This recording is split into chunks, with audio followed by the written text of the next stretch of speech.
पाइला सेवाब गोंगा, पाइला Apple snail. संघ Mollusca के अंतर्गत आता है। मोलस्का शब्द सर्वप्रथम अरस्तु ने एजियन सागर के कटलफिश के लिए प्रयोग किया था। मोलस्का शब्द की व्युत्पत्ति लैटिन भाषा के मोलस्कस से हुई है, जिसका अर्थ होता है कोमल शरीर। बहुत सफल, विविधतापूर्ण और दूर दूर तक फैला हुआ संघ है। 93,195 जातियां ज्ञात है।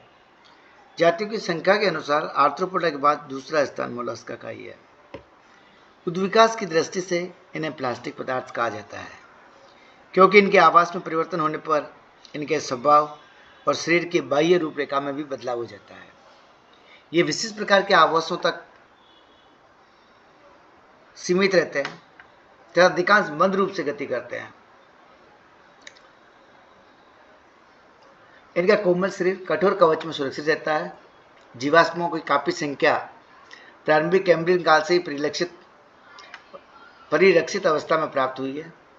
मोलस्का संघ के अंतर्गत कोमल शरीरधारी अकशेरुकी जैसे गोंगे, स्लग, शंभू, क्लेम, सुक्ति, गजदंत कवची, स्क्विड, आर्थ्रोपोड इत्यादि को सम्मिलित किया जाता है। मोलस्का में गैस्ट्रोपोडा सबसे बड़ा वर्ग है, सबसे बड़ी क्लास है, जिसमें 35,000 जीवित और 15,000 जीव अवशेष जातियां आती है। सुपरिचित घोंगे और स्लग इसी के अंतर्गत सम्मिलित किए जाते हैं।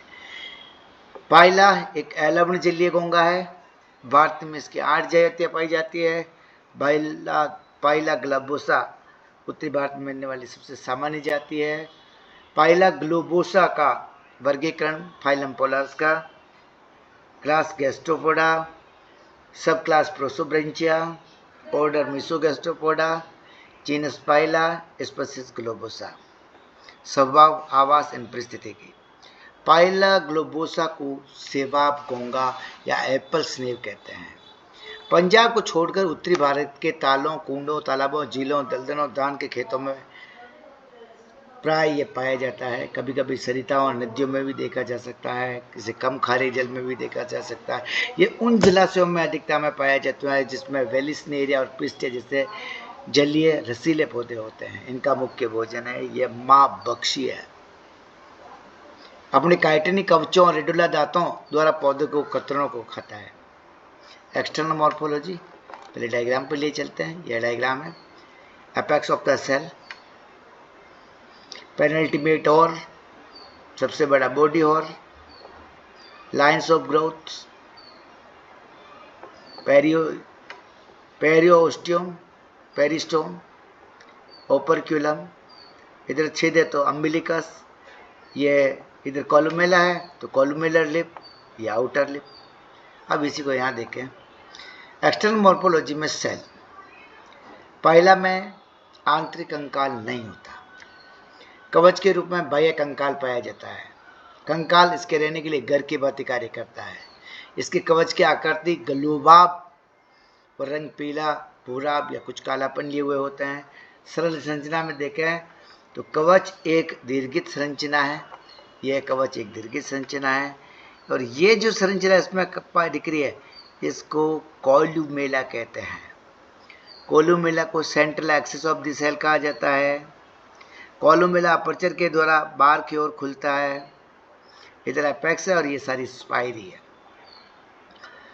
तो कवच एक दीर्घित संरचना है जिसमें एक सेंट्रल एक्सिस पाई जाती है जिसे कोलुमेला कहते हैं। सेंट्रल एक्सिस के चारों ओर ब्रह्म्या या हॉर्ल पाए जाते हैं जो अलग अलग स्तरों पर स्थित होता है। कोनिकल स्पाइरी के समान ही दिखाई देने लगता है। इस प्रकार का सेल जो है प्रोटोजोआ के एल्फीडियम और मोलस्का के नोटिसलस में मिलने वाला जो सेल होता है वो प्लेनोस्पाइरल कवच कहलाता है। पाइला का ये सेल कोनी स्पाइरल सेल है क्योंकि इसमें पड़ने वाले प्रत्येक जो चक्र है वो अलग अलग उठाव के साथ दिखाई देते हैं, अलग अलग तल पर स्थित होते हैं। पाइला ग्लोबोसा के कवच में 6.5 चक्र होते हैं। सबसे पुराना चक्र जो होता है उसे एपेक्स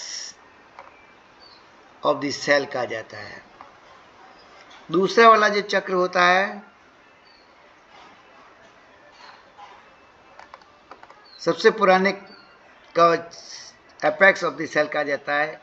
इसके लार्वा दौरान वगैरह सबसे पहला सेल उसको प्रोटोकॉन्क या प्रथम कवच का निरूपण करता है। इस सबसे छोटे प्रारंभिक चक्र के बाद उत्तरोत्तर चक्रों का आकार बढ़ता जाता है। अंत में सबसे बड़ा चक्र होता है जिसमें इसका शरीर का अधिकांश भाग होता है, उसे बॉडी हॉर्न कहा जाता है। इस बॉडी हॉर्न देह चक्र से पहले वाला जो चक्र होता है उसको पेनल्टीमेट हॉर्न कहा जाता है। ये बॉडी हॉर्न, ये पेनल्टीमेट हॉर्न।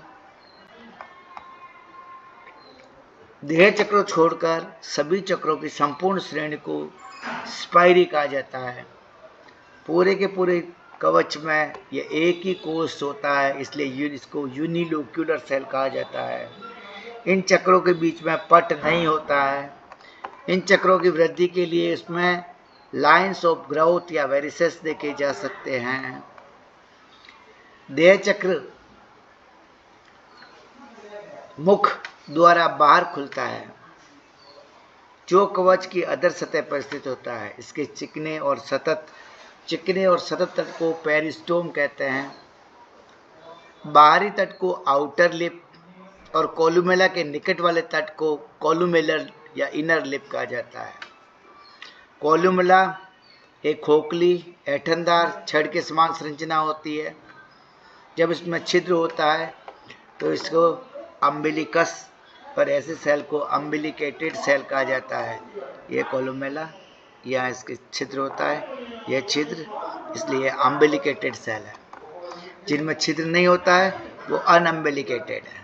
अम्बिलिकेटेड सेल पाइला में पाया जाता है। अनअम्बिलिकेटेड या इम्परफॉर्मेट सेल ट्राइटन में पाया जाता है। कवच की सतह पर उभरी हुई जितनी भी लाइनें होती हैं उन्हें लाइन्स ऑफ ग्रोथ कहा जाता है। ये वृद्धि रेखाएं स्पष्ट कंटकों की भांति उत्कूट कहलाती है। इन उत्कूट से कवच स्त्रवण की अस्थायी अवसान अवधियों का पता चलता है। जब एक पाइला कवच के शिखर के ऊपर तथा मुख को अपनी ओर अंदर करके देखा जाता है तो सिर से छिद्र तक एक क्लॉकवाइज कुंडलन इसमें दिखाई देता है, जिसके कारण इसका मुख्य प्रक्षेप दाहिनी ओर आ जाता है। ऐसा कोल जो होता है डेक्स्ट्रल या क्लॉकवाइज राइट हैंडेड कोल कहलाता है। अधिकांश पाइला में ऐसा ही कोल पाया जाता है, लेकिन कुछ एक एग्जाम्पल्स में सिनिस्टर एंटी क्लॉकवाइज या लेफ्ट हैंडेड कोल भी पाया जाता है, कवच भी पाया जाता है। सूक्ष्मदर्शी संरचना यदि हम देखें तो रासायनिक रूप से मोलास्का के कवच में मैट्रिक्स की भांति कार्य करने वाली एल्ब्यूनाइड या एल्बुमिनाब की श्रृंगी पदार्थ कॉन्क्यूलिन पाया जाता है, जिसमें कैल्साइट या एर्गोनाइट के कणों के रूप में मिलने वाले कैल्शियम कार्बोनेट का बना होता है। मैट्रिक्स में इन क्रिस्टलों के विन्यास के आधार पर कवच को 3 स्पष्ट स्तर देखे जा सकते हैं। सबसे बाहर का स्तर इसमें पेरियोस्ट्रेकम ये कॉन्चुलिन का बना होता है। नीचे ओस्ट्रेकम होता है इसके बाद, जिसमें कैल्शियम कार्बोनेट का बना कवच कुंडल की दिशा में प्लेटों की भांति पहला मध्यवर्ती स्तर होता है। यह स्तर प्लेट तंतुकों की बनी होती है और सबसे नीचे वाला स्तर हाइपोस्ट्रेकम कहलाता है, जिसे नेक्रियस लेयर या मौक्तिक स्तर या मदर ऑफ पर्ल मुक्ता मात्र स्तर भी कहा जाता है। सबसे अंदर का होता है। ये कैल्शियम कार्बोनेट के तंतुकों से निर्मित प्लेटों का बना होता है। ये प्लेटें मुक्त तट के समांतर फैली होती है और कवच के नीचे प्रावर में से कवच का स्त्रवण होता है। प्रावर से कवच का स्त्रवण होता है। ओपर्क्यूलम बताई दिया। जब गौमा कवच के अंदर होता है तो कवच का मुख पाद की ऊपरी सतह पर जुड़ी एक मोटी अंडाकार प्लेट जिसे ओपर्क्यूलम कहते हैं उसके द्वारा कसकर बंद कर दिया जाता है। ये कैलकेरी प्लेट होती है। इसका निर्माण जंतु की पाद की जो ग्लैंडुलर सेल्स है उनके क्यूटिकुलर स्त्रावण के द्वारा होता है। काइटिनी आवरण में एक छोटे उपकेंद्रीय केंद्रक के चारों ओर बहुत सी सेकेंडरी रिंग्स ऑफ ग्रोथ होते हैं। अंदर की सतह पर एक क्रीम रंग का एक स्पष्ट दीर्घवृत्तीय क्षेत्र होता है जिसे बॉस कहता है और यहाँ पर ऊपर की ओर मसल जुड़ी होती है। बांस के चारों ओर छिछली घांच या ग्रुप पाई जाती है। अब आती है इसका देह या शरीर। पाइला के शरीर में सिर, पाद, विसल मास और मेंटल 4 भाग होते हैं।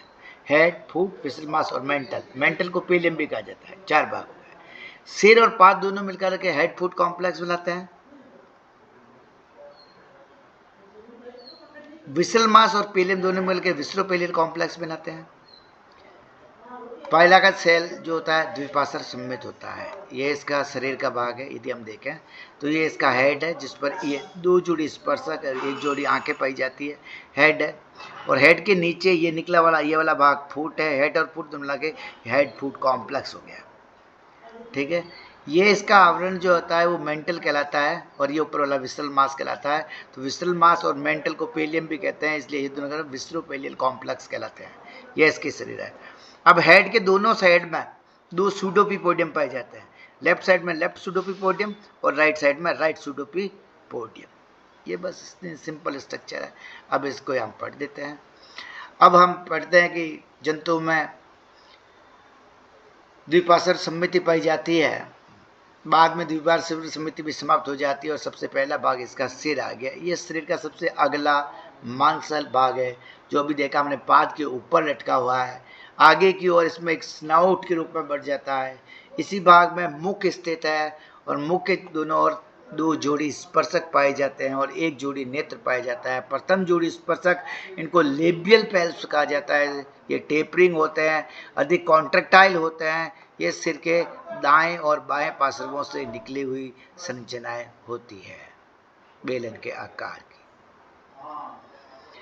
द्वितीय जोड़ी स्पर्शक द्वितीय जोड़ी स्पर्शक ये वाले थोड़े लंबे होते हैं, सुंडाकार होते हैं, दोनों पार्श्वों से निकले होते हैं, मांसल होते हैं, बेलन के आकार के होते हैं और सिर के ऊपरी भाग से निकलते हैं। ये संकुचनशील होते हैं, अंतर्वलित किया जा सकता है।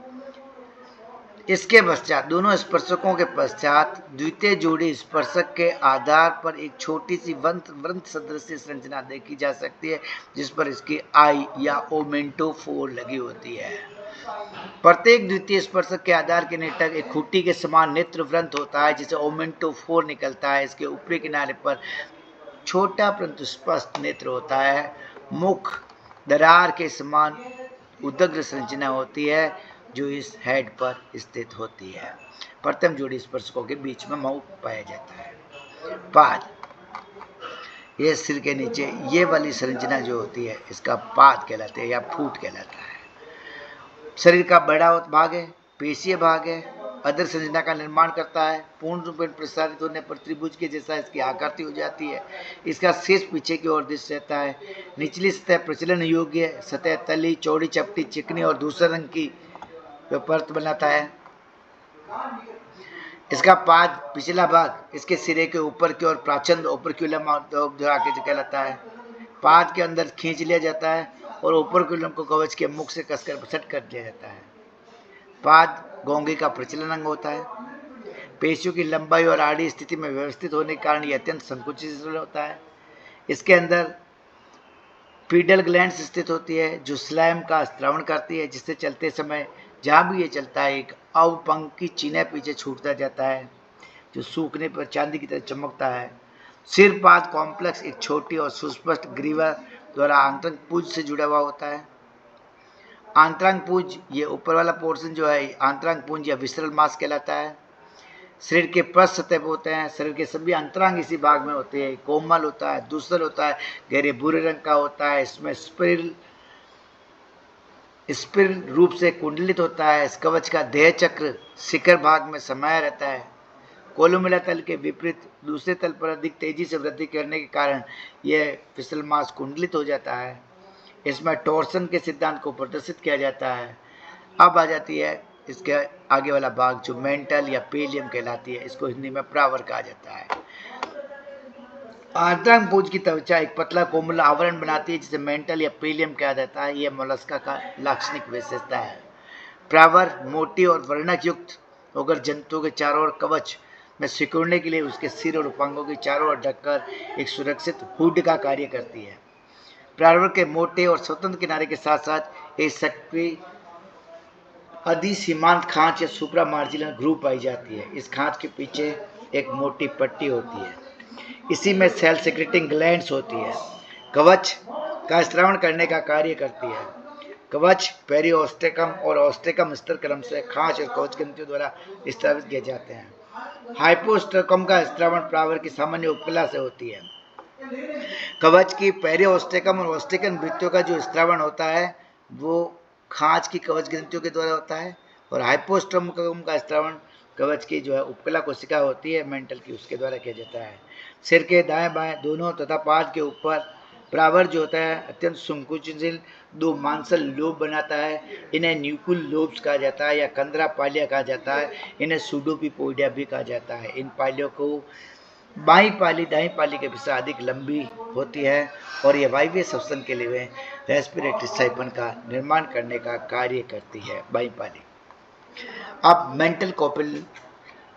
मेंटल कैविटी और पेलियल कॉम्प्लेक्स, मुख गुहिका और उसके प्रावर कॉम्प्लेक्स। प्रत्येक पृष्ठ पार्श्व भाग में प्रावर में एक बड़ी गुहिका, यह पृष्ठ पार्श्व भाग है, एक बड़ी गुहिका को अंदर की ओर बंद किया रहता है। इसे मेंटल या पेलियल कैविटी कहते हैं।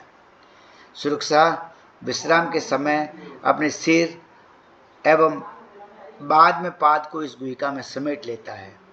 इस गुहिका के फर्श पर दो लोब पाए जाते हैं। इन्हें न्यूक्ल लोब्स या सूडोपिपोडियम कह लेते हैं। इसमें राइट सूडोपिपोडियम और यह लेफ्ट सूडोपिपोडियम कहलाता है। दोनों सूडोपोडियम के बीच में एक रिज पाया जाता है। इस रिज को एपिटीनिया कहा जाता है। एपिटीनिया मेंटल कैविटी को दो भागों में विभाजित करता है। यह कंटक दो प्रकोष्ठों में इसको विभाजित कर देता है। दाहिने ओर का चेंबर इसमें ब्रैंकियल चेंबर या क्लूम कक्ष कहलाता है, और बाईं ओर का कक्ष जो होता है वो पल्मोनरी चेंबर कहलाता है। और ये दोनों कक्ष जंतु के श्वसन के लिए प्रमुख रूप से उत्तरदायी होते हैं। प्रावर गुहिका में बहुत सारी संरचना पाई जाती है। इन संरचनाओं को सामूहिक रूप से पेलियल कॉम्प्लेक्स के ऑर्गन या पेलियल कॉम्प्लेक्स कहा जाता है। इसमें सबसे पहला अपन देखेंगे ब्रैंकियल चैम्बर के ऑर्गन्स ऑफ ब्रैंकियल चैम्बर। ये वाला चैम्बर ब्रैंकियल चैम्बर है। इसमें सबसे पहली संरचना ये आड़ी आड़ी लाइनों वाली टीनिडिया पाई जाती है। तो टीनिडिया में गिल प्रावर गुहिका में एकदम दाहिनी ओर पृष्ठपार्श्व भित्ति के सादा ऊपर नीचे की ओर लटका हुआ कंगी के समान मोनोपेक्टिनेट जो पटलिका या लेम्बिली होती है, जो त्रिभुजाकार होती है, ये स्वतंत्र रूप से कलम कोष्ठ में लटकी हुई होती है। इसके बाद नेक्स्ट वाले अपन में ये एनस पाया जाता है जो मलाशय का छिद्र है। क्लोम को उसके फर्श में कंकत की क्लोम की बाईं ओर रेक्टम स्थित होता है। ये फूली हुई नली के समान होता है। प्रावर गुहिका में पिछले सिरे से आरंभ होकर जो राइट कंदरापाली है, ये राइट कंदरापाली से थोड़ा पीछे की ओर खुलता है। इसका बाहर खुलने वाला छिद्र एनस कहलाता है, जिस पर रोजेट के समान अंकुरक लगे होते हैं। तीसरा पर्चेस में जेनेटल ओपनिंग पाई जाती है। नर और मादा की जननिक वाहिनी मलाशय के निकट स्थित होती है और मैथुन का सीसन जननिक क्षेत्र के सामने प्रावर तट से निकलता है। तीसरा वाला अपर्चर वेजिनल पोर या जेनेटल डक्ट की ओपनिंग कहा जाता है, और ये क्या है रेक्टम के लेफ्ट साइड में स्थित होता है, एपिटेना के राइट साइड में सूडोपिपोडियम के ऊपर की ओर खुलता है। चौथा भाग जो है इसमें वो कहलाता है हाइपोब्रैंकियल ग्लैंड। ये सीसन जो होता है उसके आधार पर फूली हुई ग्रंथि संरचना होती है जो मैथुन के कार्य में सहायक होती है। अंत में और लास्ट में इसमें एक रीनल ओपनिंग पाई जाती है। यह कक्ष एपिटेनिया के पिछले अंतस्थ भाग पर एक छोटे लालाभ रंग के क्षेत्र की भांति क्लोम कक्ष में उभरा होता है। इसमें बाहर खुलने वाला छिद्र एक अनुप्रस्थ तिरछी दरार के समान होता है और ये एक उतले गर्त की भांति प्रतीत होता है। तो ये संरचना इसमें पाई जाती है ब्रैंकियल चैम्बर में। टीनिडिया, रेक्टम की ओपनिंग एनस, मेल और फीमेल जेनेटल ओपनिंग और एक्सक्रीटरी पोर, ये ब्रैंकियल चैम्बर। और अब आ जाते हैं हम इसके लेफ्ट साइड के चैम्बर पर जिसको पल्मोनरी चैम्बर कहा जाता है। Organs of pulmonary chamber. Pulmonary chamber में एक संरचना पाई जाती है, इसे पल्मोनरी सेक कहते हैं। पल्मोनरी सेक की ओपनिंग के द्वारा बाहर की ओर खुलता है। यह बड़ी थैले की समान संरचना होती है। फुफ्फुस का इसके अधिकांश भाग को कह रहता है। इसको लंग या पल्मोनरी सैक कहा जाता है। वायवीय श्वसन के लिए उत्तरदायी है। दूसरी संरचना इस भाग में होती है, ये ऑस्फेरिडियम। ऑस्फेरिडियम बाई कंदरापाली, यह है लेफ्ट सुडोपिपोडियम, इसको बाई कंदरापाली कहते हैं। बाई कंदरापाली पर ऑस्फेरिडियम पाया जाता है। प्रावर से निकलती हुई गिल के समान संरचना होती है ऑस्फेरिडियम। ये बाईपैक्टिनेट होता है, दोनों तरफ कॉम के समान लेमिली जिसमें लट्टे होते हैं। इन लेमिली की संख्या 22 से 28 होती है। यह मांसल और त्रिभुजाकार लिपलेट्स होती है। इसमें प्रवेश करने वाला जल है, उस जल की भौतिक और रासायनिक जांच करके भोजन के चयन की सहायता करता है। ये कार्य जिलेस सिक्का या ऑस्फेरिडियम का है। अब बात आ जाती है इंटेग्यूमेंट। पाइला की जो त्वचा होती है वो मोटाई में विविधता लिए होती है, अलग अलग स्थानों पर अलग मोटाई की होती है। त्वचा की रचना एपिडर्मिस और डर्मिस के द्वारा होती है। एपिडर्मिस पूरे शरीर को ढके हुए होती है। इसमें उपकला का एक स्तर होता है। उन भागों पर जो कवच द्वारा सुरक्षित नहीं होते हैं वहाँ ये एपिडर्मिस सीलेटेड हो जाती है। उपकला की कोशिका अनेक प्रकार की कोशिकाओं में रूपांतरित हो जाती है और एक कोशिकीय ग्रंथियां बनाती है, जिसे श्लेष्मा, वर्णक और जो चूने का स्त्रावण करती है। प्रावर के किनारे पर ग्रंथि कोशिकाओं की अधिकता होती है। डर्मिस एपिडर्मिस के नीचे स्थित होता है। डर्मिस को कोरियम कहा जाता है।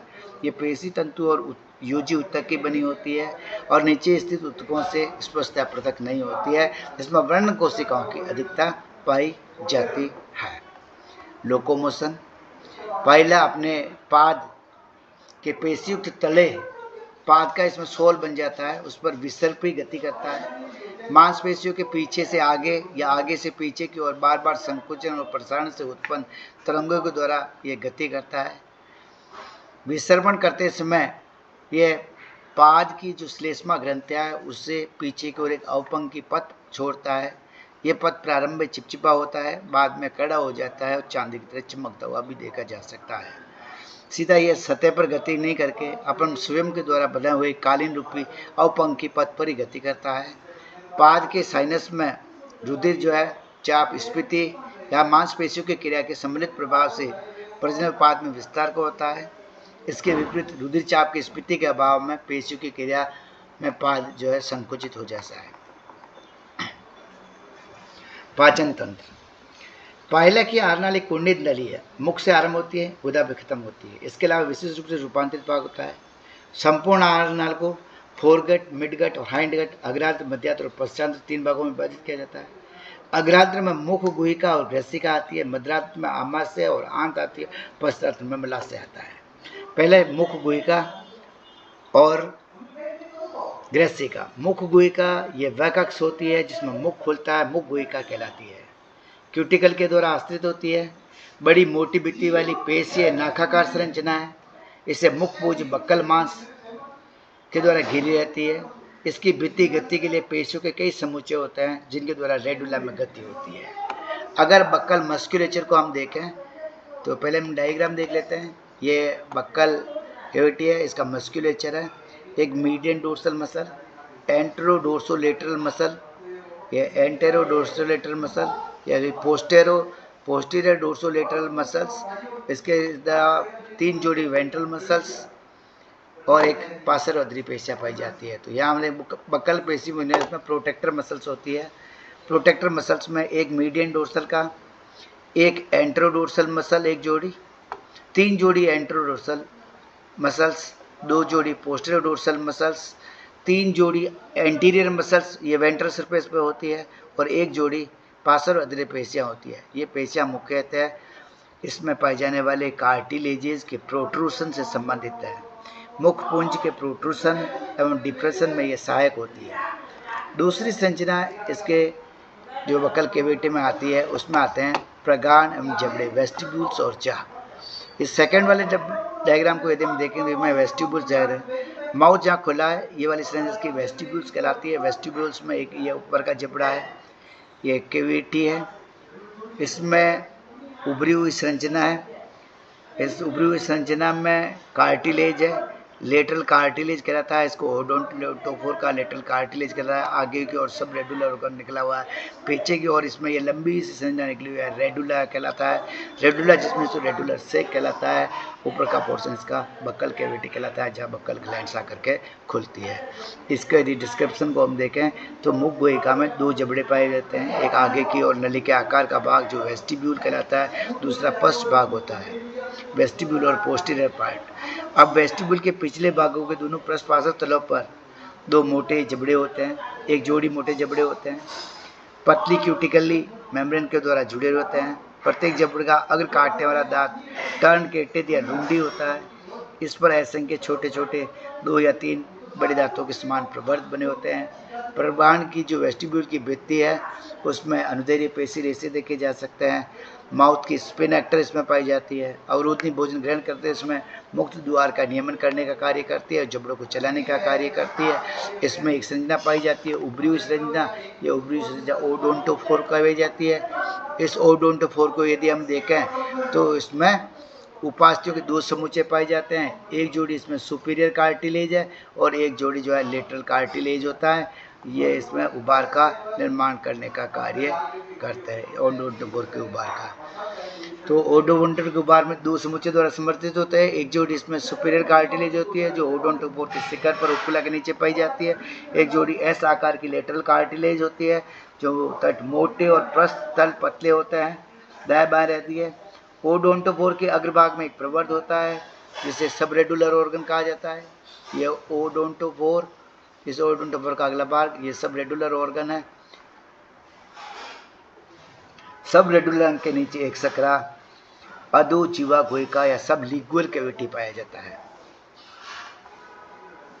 सी सबलिंगुअल कैविटी हो गया, ये सबलिंगुअल कैविटी ये वाली। अब इसके बाद नेक्स्ट संरचना आती है रेडुला। ये संरचना रेडुला है। अब रेडुला के बारे में कहता, मुख गुहिका में एक भूरा काइटिनी वक्रित रिबन की संरचना पाई जाती है। भूरा काइटिनी वक्रित और रिबन की संरचना समान संरचना इसे रिबन या रेडुला कहा जाता है। इसे लिंगुअल रिबन भी कहा जाता है। इसके अगले सिरे पर एक जोड़ी पंख के समान पल्ले पाए जाते हैं जो ओडोंटोफोर के शिखर पर अनुदैर्ध्य रूप से फैले रहते हैं। ये ओडोंटोफोर के शिखर पर फैले हुए फ्लैप्स पाए जाते हैं। ये फ्लैप, ये दोनों फ्लैप अंदर वाले दंदर के शिखर पर इसका पिछला सिरा एक पट्टी के समान होता है। पट्टी 2 मिलीमीटर चौड़ी होती है। पूरी की पूरी पट्टी रेडुलर सेक में स्थित होती है। रेडुला कोष मुखपुंज के पीछे से लेकर नीचे तक झुका रहता है। रेडुला का निर्माण रेडुला कोष की उपकला के स्त्रावण से होता है। रेडुला के नीचे कोमल प्रत्यास्थ सबरेडुलर मेम्ब्रेन होती है।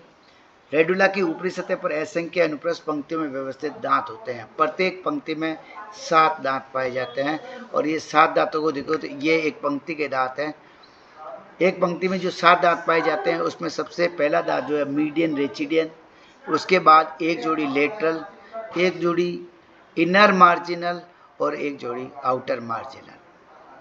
मीडियन, लेटरल और मार्जिनल। मार्जिनल कितना है? इनर और आउटर मार्जिनल 2 जोड़ी। तो ये रेडुला का देखा तो रेडुलर का ये फ्लैप है जो ओडोंटोफोर पर अनुदैर्ध्य रूप से पड़े होते हैं। ये दांतों की पंक्तियां रेडुला में, प्रत्येक पंक्ति के 7-7 दांत। ये डायग्राम बना रखे 7-7 दांत। और ये पाइला का एक जबड़ा जिसमें कटिंग एज हमको जबड़े में दिख रहे थे। अब यहाँ से हम आगे सब रेडुला के नीचे सब रेडुलर मेम्ब्रेन पाई जाती है। रेडुला में असंख्य पंक्तियों में व्यवस्थित दांत होते हैं। दांतों को प्रकार हमने पढ़ दिया, एक मीडियन रेचिडियर, एक लेटरल और 2 मार्जिनल्स। तो 2 1 1 1 2 ये इसका डेंटल फॉर्मूला है। भोजन के कणों को रेतने के लिए रेडुला जो है ओडोंटोफोर के ऊपर आगे से पीछे की ओर चलता है। हेक्सले कहता है इसके मूवमेंट को सॉरी मूवमेंट्स कहा जाता है, 100 चेंज मूवमेंट्स कहा जाता है। इसका मूवमेंट प्रोटेक्टर और रिट्रैक्टर मसल्स के द्वारा होता है। इन्हीं के द्वारा रेडुला को बाहर की ओर निकाला बहिर्सारित किया जा सकता है। निरंतर प्रयोग में करने से रेडुला के दांत जो है अग्र छोर से टूट टूट कर गिरते रहते हैं और पीछे से में रेडुला पदार्थ से इसकी दांतों की वृद्धि वापस होती रहती है। जो अगले सिरे से कमी होती है उसकी क्षति की पूर्ति पिछले सिरे से वापस हो जाती है। अब बात आ जाता है हमारे पास ईसोफेगस की। अब ये वाला पोर्शन हमारा कंप्लीट हो गया, तो इसके पश्चात ये वाला जो मुख वाला पोर्शन अब ये ईसोफेगस में खुलता है। ये ईसोफेगस के दोनों ओर 2 ईसोफेजियल पाउच पाए जाते हैं जिस पर सैलिवरी ग्लैंड लगी हुई होती है। इस संरचना को यदि हम देखेंगे तो इसमें ये बात करता है ग्रेसिका एक सक्रिय पतली लंडी के समान संरचना होती है। बक्कल मांस के डोर्सल से निकलती है, थोड़ी दूर पीछे चलकर बाईं ओर मुड़ जाती है और आंतरांग पुंज में प्रवेश करके ने पश्चात आमाशय में खुल जाती है।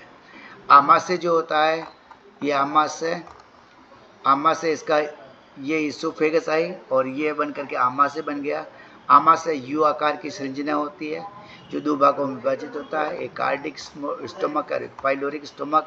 इसी को हम यहाँ से पढ़ लेंगे तो आमाशय जो आंतरांग पुंज में पाया जाता है इसकी गुहिका यू आकार की होती है। इसके बाद 2 भाग होते हैं, एक पश्च चौड़ा भाग जिसमें ग्रेसिका खुलती है वो कार्डिक स्टोमक कार्डिक चैम्बर कहलाता है, और दूसरा अग्रभाग जिसमें आंत्र प्रारंभ होती है वो जठरा निर्गमी या पाइलोरिक स्टोमक कहलाता है। अब पाइलोरिक चैम्बर कहलाता है। आमाशय के अंदर अनेक वलन या फोल्डेड वलन पाए जाते हैं। कार्डिक स्टोमक में वलन जो होता है वो दाएं से बाएं रूप में व्यवस्थित होता है। ये जठर पाइलोरिक स्टोमक के वलन से कुछ स्पष्ट होता है, अनुपस्थ रूप से व्यवस्थित होता है। पाइलोरिक स्टोमक की बीती नीचे के बाहरी तल पर एक छोटा गोलीय अंधकोश निकलता होता है, इसे सीकम कहते हैं, अंधनाल या सीकम। ये पाइलोरी स्टोमक और इससे ऊपर निकला हुआ ये वाला पोर्शन इसका सीकम कहलाता है। और आमाशय के दोनों कक्षकों के मिलने के स्थान पर पाचक ग्रंथि से आई हुई एक डक्ट खुलती है। इंटेस्टाइन पाइलोरिक स्टोमक के बाद में लंबी कुंडी नली निकलती है जो आंत्र कहलाती है। विसरल मांस आंतरंग पुंज की ओर बढ़कर रेक्टम में खुलती है और रेक्टम में खुलने से पहले जनन ग्रंथि और पाचक ग्रंथि के बीच 2 या 2.5 या 3 कुंडलियां इसमें बन जाती है। ये आरनाल, ये 2-3 कुंडलियां बन गई, उसके पश्चात ये रेक्टम में खुल गई, ये इसके इंटेस्टाइन है। और लास्ट वाला पोर्शन जो हाइंड गट का पोर्शन है इसको रेक्टम कहा जाता है। मोटी भित्ति की नली के समान संरचना, प्राइमरी गुहा में जो क्लोम कोश है उस कंकत क्लोम में जन्निक वाहिनी के बीच में होकर आगे बढ़ जाती है।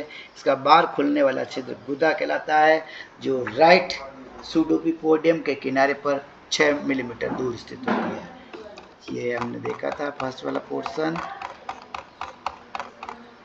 ये राइट लोब राइट सूडोपिपोडियम, इस कक्ष के दूर की ओर ये है नस जो रेक्टम से बाहर की ओर खुल जाता है 6 मिलीमीटर पीछे। अब इसके बाद हमारे पास आती है डाइजेस्टिव ग्लैंड्स। पाचक ग्रंथियों में 2 प्रकार की ग्रंथियाँ इसमें मुख्य बता रखी है। ये 2 प्रकार की ग्रंथियों में पहली लार ग्रंथियाँ हैं और दूसरी पाचक ग्रंथियाँ। लार ग्रंथियोयों को हमने देखा जो बक्कल मांस है उसके पीछे वाले भाग में दाईं और बाईं और एक एक जोड़ी ईसोफेजियल पाउच उपस्थित होते हैं। सफेद रंग की पुंज के समान ग्रंथि होती है। मुख पुंज की पेशियों में प्रवेश करके मुख गुहिका के पृष्ठ पर यह मुख ग्रंथियों के क्षेत्र में खुल जाती है। इससे निकलने वाली लार जिसमें म्यूसिन के समान होता है, इसमें कार्बोहाइड्रेट पाया जाता है जो कार्बोहाइड्रेट के पाचन करने का कार्य करता है। पाचन ग्रंथि जो होती है, पाचन ग्रंथि एक त्रिभुजाकार प्लेट के समान शंकु के समान संरचना है। बाहरी सतह पर उत्तल, अंदर की सतह पर चपटी होती है। जो विसरल मांस है उसके बड़े भाग में पाई जाती है पाचन ग्रंथि। इसे यकृत हिपेटोपेनक्रियाज भी कहा जाता है। कुंडली होती है, भूराभ रंग की होती है और इसमें 2 पालियाँ होती है। छोटी पाली आमाशय के संपर्क में रहती है, बड़ी पाली सर्पिल शिखर तक फैल रही होती है। दोनों पालियों से 2 अलग अलग वाहिनियाँ निकलती है जो आमाशय में खुलने से पहले एक सामान्य वाहिनी का निर्माण करती है। ये वाहिनियाँ जो है पाचक ग्रंथियों से होने वाली असंख्य एल्वियोलाई छोटी छोटी साकित नलियों से परस्पर मिलने से बनती है। 3 प्रकार की कुपिका 3 प्रकार की कोशिकाओं की पाचन एपिथेलियम में पाई जाती है जिसमें सिक्रेटरी सेल्स है, ये सेलुलोज को पचाने वाले एंजाइम का स्राव करती है। रीएब्सॉर्प्टिव पुनः अवशोषण कोशिकाएं होती है जो प्रोटीन का अंतः क्षेत्र से संबंधित है और कैल्शियम कोशिका जो कैल्शियम फास्फेट का संग्रह करती है। इन कुपिकाओं में अर्ध पचा हुआ भोजन प्रवेश करता है, उसके बाद सेलुलोज और प्रोटीन का इसमें पाचन हो जाता है।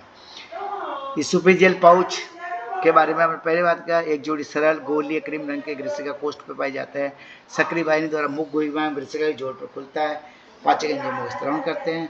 बक्कल ग्लैंड्स मुख गुहिका की ग्रेसिका के संगम से पहले मुख गुहिका की छत पर ग्रंथिल क्षेत्र पाया जाता है। ये तिरछी अनुदैर्घ्य खांच द्वारा विभाजित दो गद्दियों का बना होता है और प्रत्येक गद्दी में अनुप्रस्थ खांचों की पंक्ति में होती है। इन ग्रंथियों का वास्तविक कार्य ज्ञात नहीं है।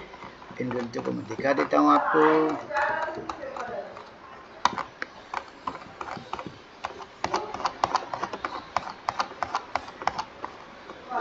यह है बक्कल ग्लैंड्स गुब्बारों पर स्थित इसोफेजियल पाउच।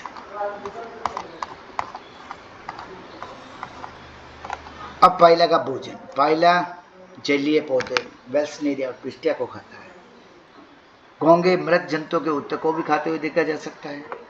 अनशन में भोजन का अंतःकरण। भोजन को रेडुला के शॉरी मूवमेंट्स के माध्यम से उतरा जाता है। मुख गुहिका के अंदर ग्रहण किया जाता है। मोलास्का अन्य जंतुओं की तुलना में पाइला में ही सीमित होती है। मुख गुहिका पुंज की स्पिनेक्टर और उर्वरित अपागंचुक पेशियों की क्रिया द्वारा दोनों जबड़े मुख छिद्र पर आ जाते हैं और जलीय पौधों की पत्तियों को काट काट कर खाता है।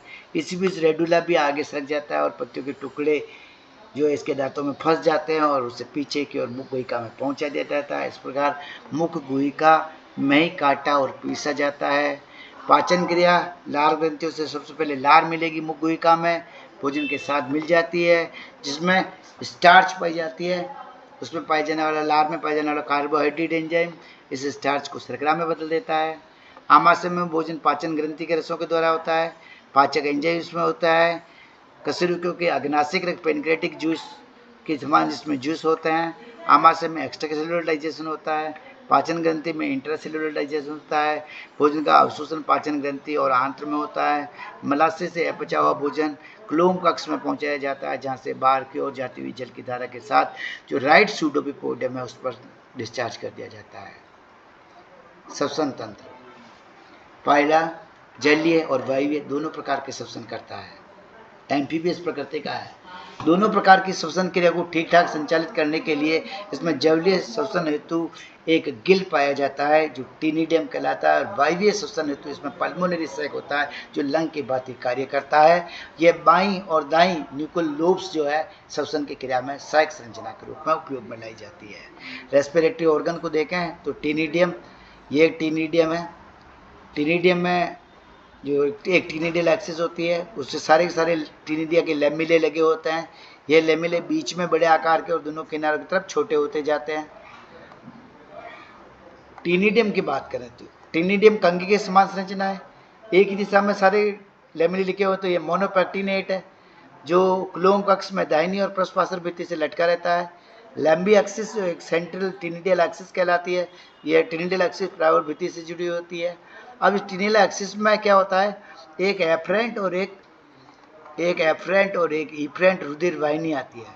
इसमें ब्लड लाने का काम एफरेंट ब्लड वेसल करती है और ले जाने का काम इफरेंट ब्लड वेसल और इफरेंट ब्लड वेसल के द्वारा इस टीनिडिया के लेमिले में रुधिर लाने का कार्य किया जाता है। ये इसकी ट्रांसफर साइज है जिसमें ट्रांसफर स्प्लीट्स लगे होते हैं और इधर बाहर से ये जल की धारा आती है। ये अत्यधिक वेस्कुलर होता है, ब्लड इसमें अधिक सक्रिय नहीं होती है। तो जो एफरेंट रुधिर वाहिनी क्लोम में अनाक्सीकृत डीऑक्सीजनेटेड ब्लड आती है और अव्वयी जो है नीचे से ऑक्सीकृत हो जाने के पश्चात ऑक्सीकृत रुधिर को इफरेंट ब्लड वेसल के द्वारा हृदय में ले जाया जाता है। इस कक्ष में इसकी चपटी त्रिभुजाकार लिफलेट्स एक श्रेणी में लगी होती है। इनको पटलिका कह रहे हैं, लेमिली कहा जाता है। प्रत्येक पटलिका का जो आधार होता है वह ये पटलिका का आधार चौड़ा है और दूरस्थ किनारे पर सकड़ी होती है। त्रिभुजाकार पटंगों की एक श्रेणी होती है, क्लोम कक्ष में लटकी होती है। स्वतंत्र सिरे असमान होते हैं। छोटे तंट जो होता है उससे एफरेंट जो है वाहिका इसमें रुधिर लेके प्रवेश करती है एफरेंट साइड से, और दूसरी साइड इफरेंट साइड से इसमें रुधिर अव्वयी वाहिका में जाता है। इसके अतिरिक्त सभी पटलिकाएं समान परिमाण की नहीं होती है। मध्य की पटलिकाएं बड़ी होती है, किनारों की पटलिकाएं छोटी होती है। परिणाम धीरे धीरे घटते जाता है किनारों की ओर।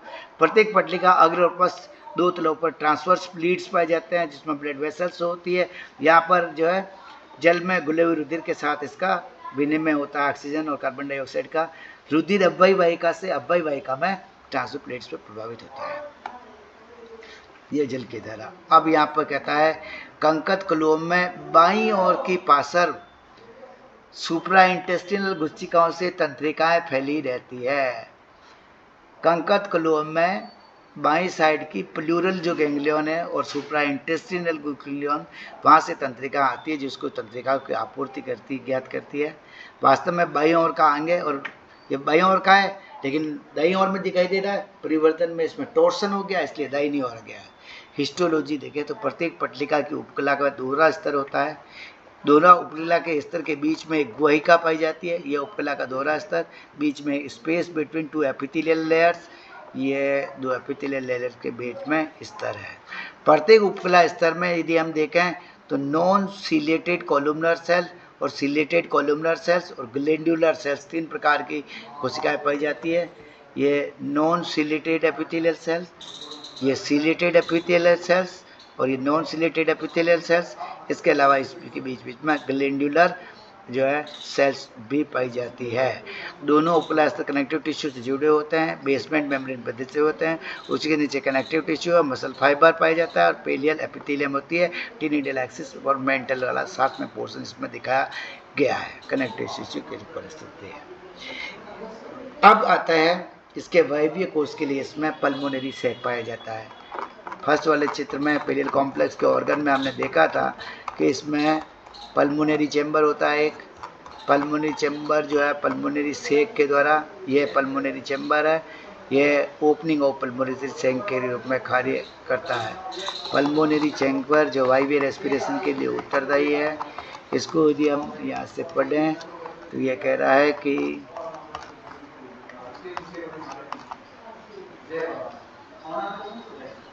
एक थैले के समान संरचना पल्मोनरी फुफ्फुस कोष होता है जिसका विकास प्रावरभित्ति से होता है। फुफ्फुस अक्ष में लटका हुआ होता है। इसमें पल्मोनरी अपर्चर होता है जिसके द्वारा बाहर खुलता है। फुफ्फुस कक्ष के पृष्ठ भाग में भित्ति में वर्णक युक्त, अधर भाग में कृमि सफेद रंग की कोशिकाएं होती है। ये भित्तियाँ पेशी युक्त होती है, अत्यंत संवहनी होती है, रुधिर अवकाश में पाए जाते हैं। अब बात आ जाती है न्यूक्लियल लोब्स की।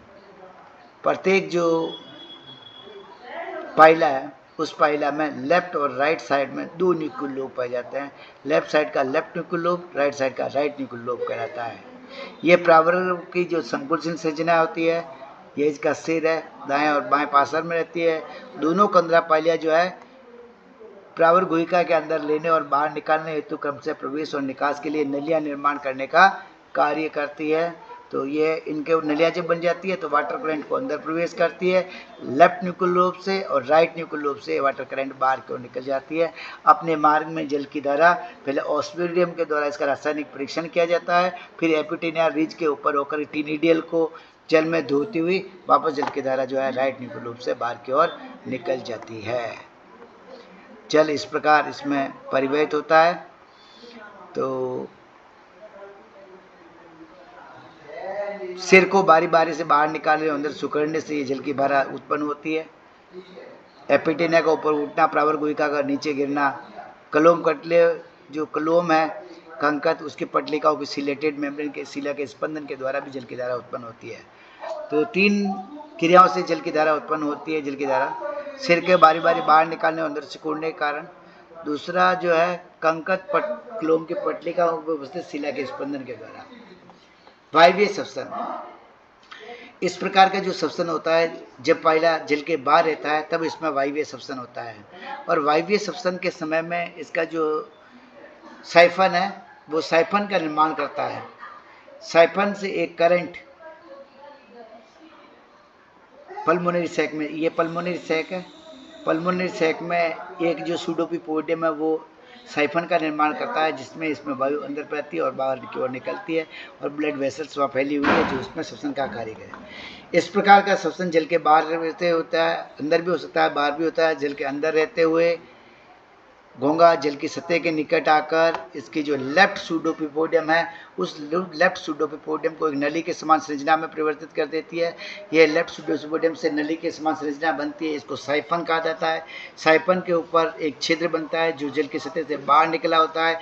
इसी के द्वारा वायु पल्मोनरी अपर्चर से होती हुई पल्मोनरी सैक में प्रवेश कर जाती है और अंदर प्रवेश करने के बाद वायु इसी मार्ग से बाहर भी निकलती है।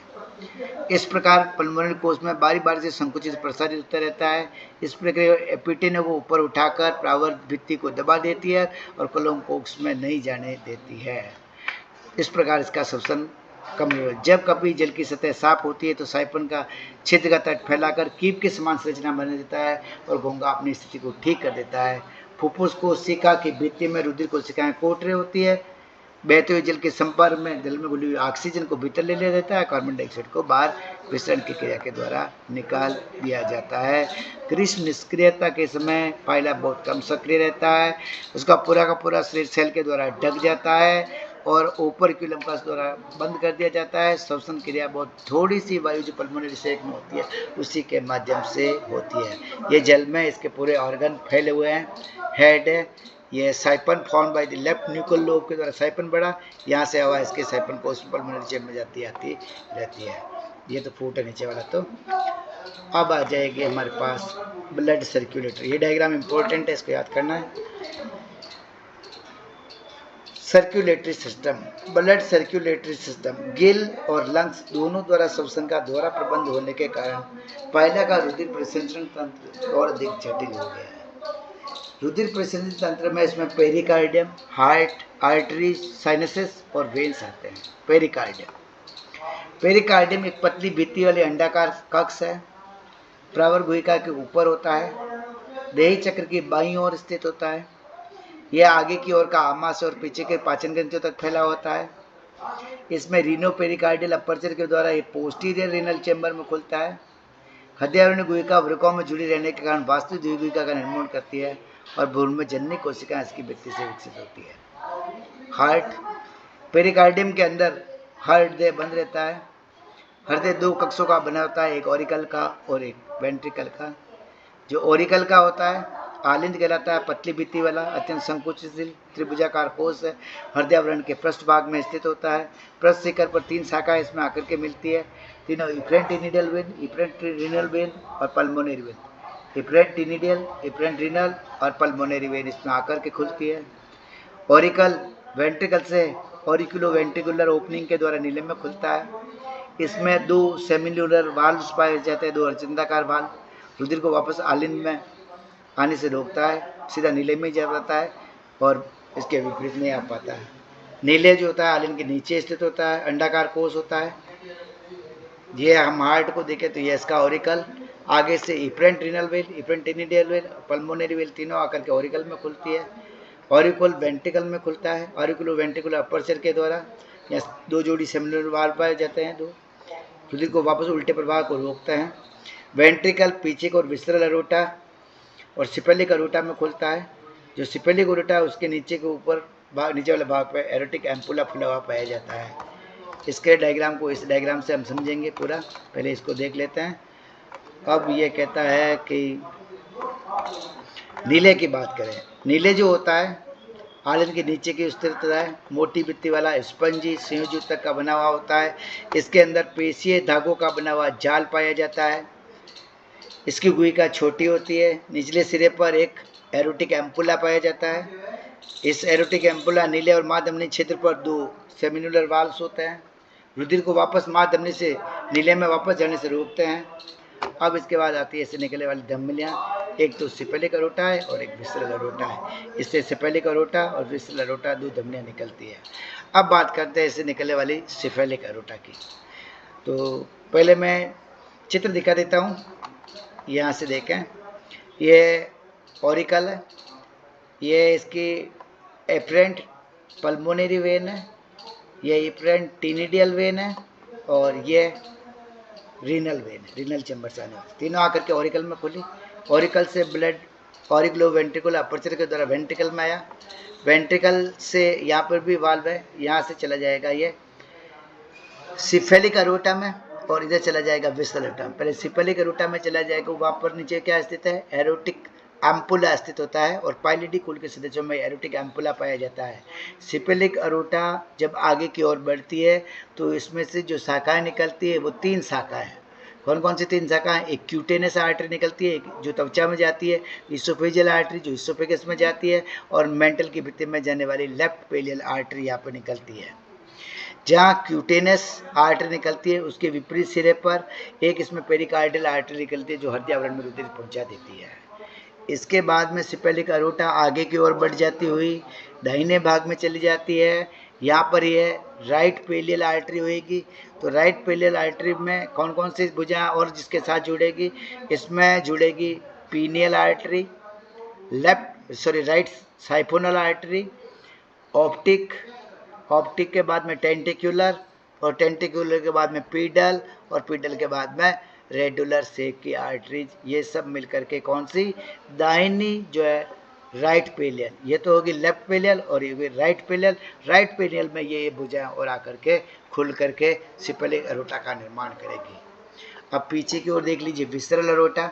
विसरल अरोटा पीछे की ओर जाती है तो सबसे पहले इसमें से पेरिकार्डियल आर्टरी निकलती है, वही पेरिकार्डियम को रुधिर पहुंचाएगी। आगे चल करके ये हिपेटिक आर्टरी जो हिपेटोपेनक्रियाज को जाएगी, रीनल आर्टरी जो रीनल से पोस्टीरियर रीनल चैम्बर को जाएगी, गैस्ट्रिक आर्टरी जो इंटेस्टाइन को जाएगी, और इंटेस्टिनल आर्टरी इसमें निकल जाती है। आमा से गैस्ट्रिक आर्टरी को इंटेस्टाइन को जाएगी। ये सारी के सारे के पोस्टीरियर रीनल चैम्बर की तरफ आकर के खुल जाती है। ये कौन सी आर्टरी है, ये सारे के सारे विसरल अरोटा का पोर्शन है। अब रुधिर को वापस जाने के पोस्टीरियर चैम्बर में से ये एंटीरियर रीनल चैम्बर में ब्लड जाएगा। यहाँ पर इसके रीनल साइनसेस है, ब्रांचियो रीनल साइनस, पेरिविसरल साइनस और एफरेंट रीनल साइनस और एफरेंट रीनल वेन।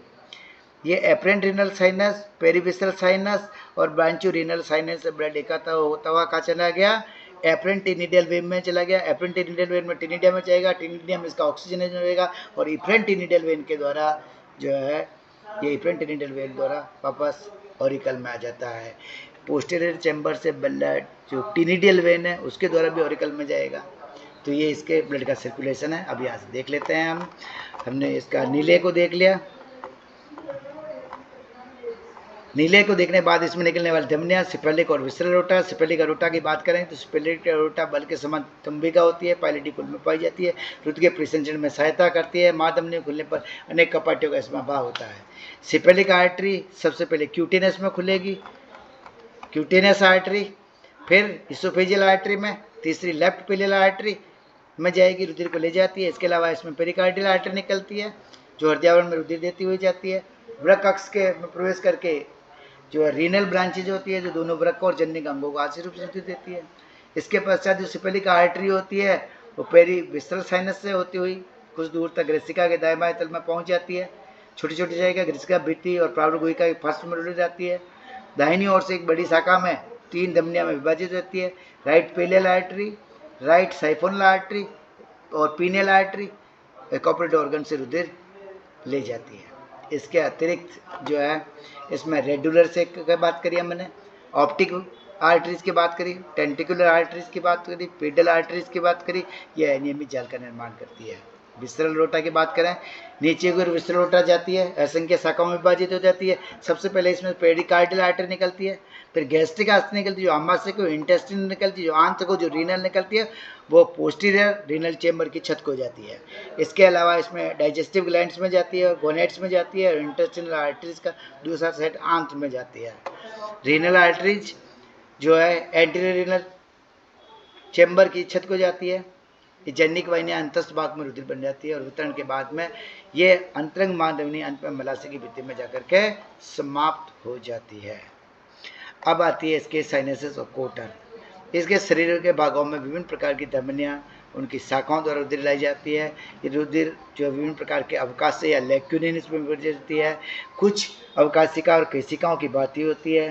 धमनियाँ और शिराओं को जोड़ने वाला काम यह अवकाशिकाएं करती है, धमनियों की शिरा को जोड़ने का कार्य करती है। इन्हें साइनसेस कहा जाता है। कोटरों को निश्चित भित्तियों का अभाव होता है। ये हीमोसील की भांति व्यवस्थित कार्य करती है। इस रुधिर को शिराओं को द्वारा यहाँ से ले जाया जाता है। शिराएं सीधे रुधिर को लेकर के वृक्क के माध्यम से हृदय और आलिंद में ले जाती है। इसमें निकलने वाली जो मुख्य कोटरे हैं उनका बात करेंगे तो मुख्य कोटरे हैं ब्रांचियो रीनल साइनस, पेरिविसरल साइनस और एफरेंट रीनल साइनसेस है। जो पेरिविसरल साइनस की सबसे पहले बात करिए, पेरिविसरल साइनस, और यहाँ से कौन ले जाएगा ब्लड, यहाँ से ब्लड ले जाएगी एफरेंट टिनिडियल वेन। तो पेरिविसरल साइनस जो है आर नाल के नीचे के अग्रभाग के चारों ओर पाया जाता है। हृदयावरण धमनी को छोड़कर संपूर्ण शीर्ष मांसपेशी और आंतरिक मांसधमनी की कुछ शाखाओं का रुधिर को इकट्ठा करता है। इस कोटर से रुधिर जो अन्य कोटरों में होता हुआ एंटीरियर रीनल चेंबर से, ये एंटीरियर रीनल चेंबर और एंटीरियर रीनल चेंबर से कह रहा है ये